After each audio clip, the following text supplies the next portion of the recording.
नमस्कार, मैं निर्मता शिवम गौतम। और जिस तरीके से कल गणतंत्र को शर्मसार करने वाली झुंडशाही और भीड़ तंत्र को पूरे देश ने देखा था, उसके बाद पुलिस की कार्रवाई शुरू होती है और पुलिस कार्रवाई शुरू होते ही किसान संगठनों में भगदड़ मच जाती है।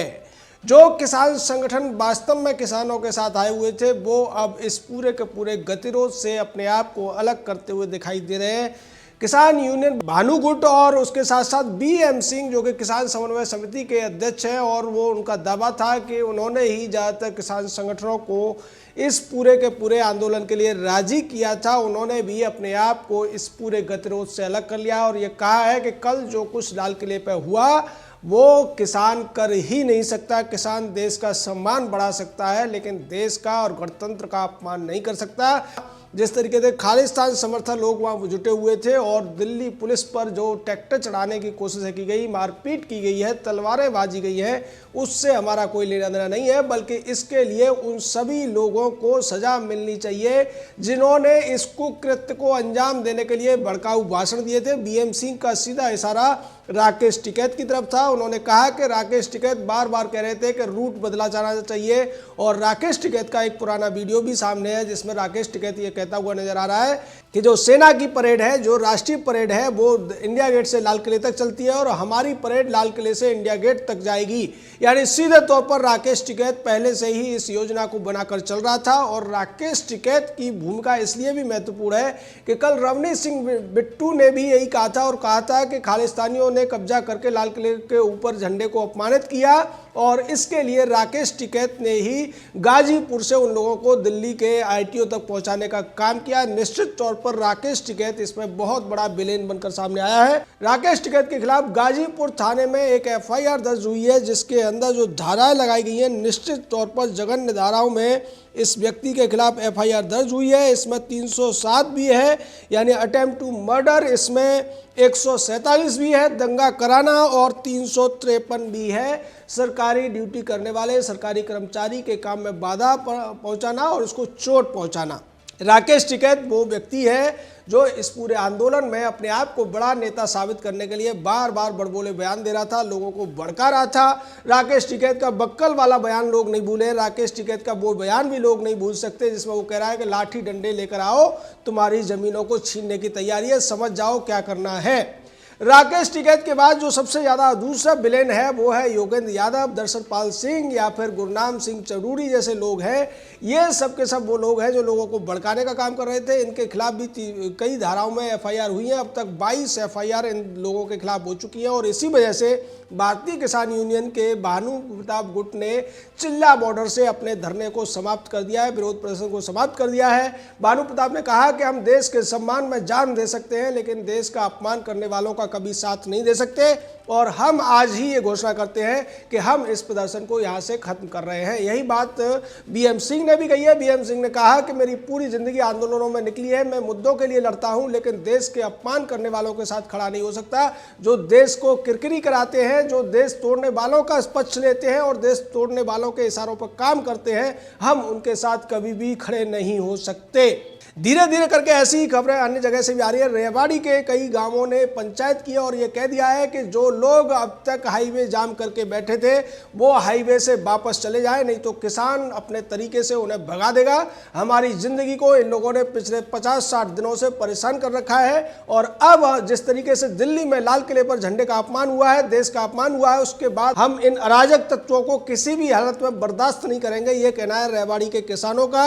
दूसरी तरफ खबर यह भी है कि अब सिंघू बॉर्डर से भी बहुत से जो तथाकथित किसान थे वो धीरे धीरे करके भागने लगे हैं, क्योंकि कल जो वीडियो फुटेज सामने आई है, दिल्ली पुलिस उनको बहुत बारीकी से खंगाल रही है और उन्हें पता है कि वो उन्हें ढूंढते हुए सीधे सिंघू बॉर्डर भी पहुंचेगी, गाजीपुर बॉर्डर भी पहुंचेगी, और हर उस जगह पहुंचेगी जहां पर ये गुंडे, मवाली, अपराधी और ये उपद्रवी छुपे हुए हैं। इनको एक एक करके पकड़ा जाएगा, इनके नेता भी पकड़े जाएंगे, इनको भड़काने वाले भी पकड़े जाएंगे, और जिन लोगों ने नंगी तलवारें नचाई थी, घोड़े से जिन लोगों ने आतंक मचाने की कोशिश की थी, जिन लोगों ने पुलिस वालों पर डंडेबाजी की थी, तमाम सरकारी संपत्तियों को नुकसान पहुंचाया था, उन सभी को पहचाना जा रहा है। एक और बड़ी खबर इस पूरे के पूरे उपद्रव के दौरान आई है कि इन लोगों ने किस तरीके से दो झांकियों को निशाना बनाया। लाल किले के ऊपर एक राम मंदिर की झांकी थी और दूसरी केदारनाथ मंदिर की झांकी थी। राम मंदिर की झांकी में से जो मेन मंदिर का गुंबज था उसको तोड़ा गया,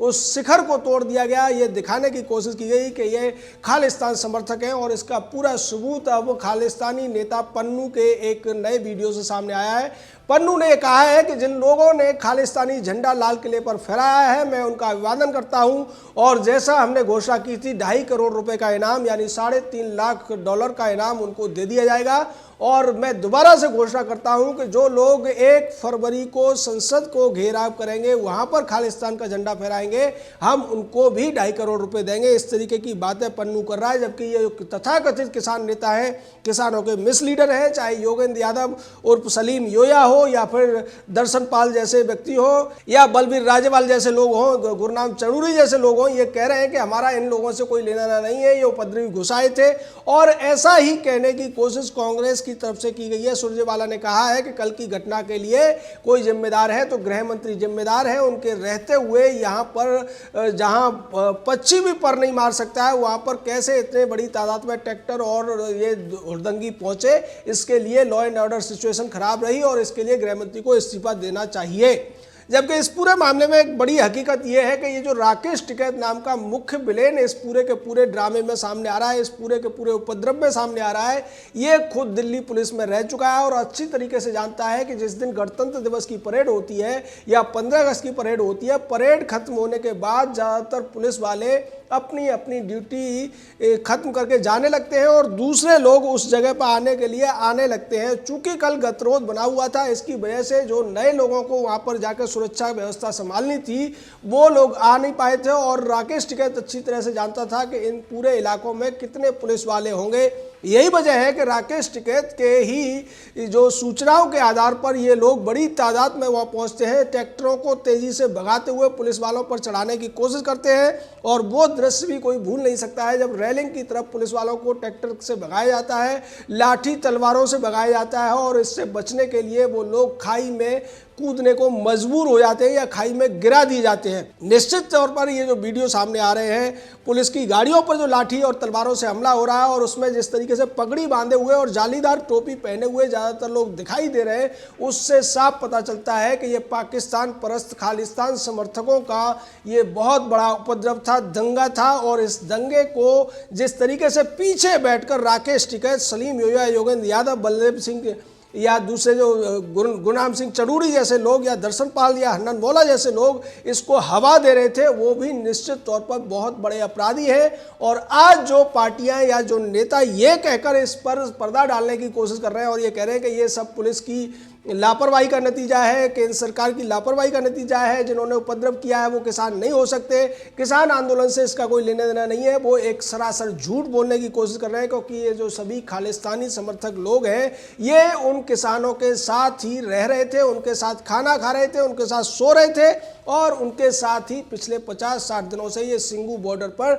डेरा डाले हुए थे, जिसकी पुष्टि रवनीश सिंह बिट्टू जो कि कांग्रेस के सांसद हैं उन्होंने पहले कर दी। और निश्चित तौर पर जो खुफिया तंत्र की रिपोर्ट थी जो सुप्रीम कोर्ट में जिसको लेकर एफिडेविट दिया गया था, वो भी सच साबित हुई। लेकिन जिस तरीके से रवीश कुमार, राजदीप सरदेसाई, शेखर गुप्ता टाइप के तमाम प्रपंचकारी ये कहने की कोशिश कर रहे थे कि सरकार इस आंदोलन को बदनाम करने के लिए खालिस्तान का नाम जोड़ रही है, शाहीन बाग का बार बार रेफरेंस वहां जिस तरीके से दिया जा रहा था, उससे पहले ही पता चल गया था कि जिन लोगों ने दिल्ली में दंगे कराए थे वही लोग इस आंदोलन के नाम पर, ट्रैक्टर रैली के नाम पर एक टेरर रैली निकालना चाहते हैं। और राकेश टिकैत बार बार जिस तरीके से कह रहा था कि उसको वो रूट मंजूर नहीं है जो पुलिस ने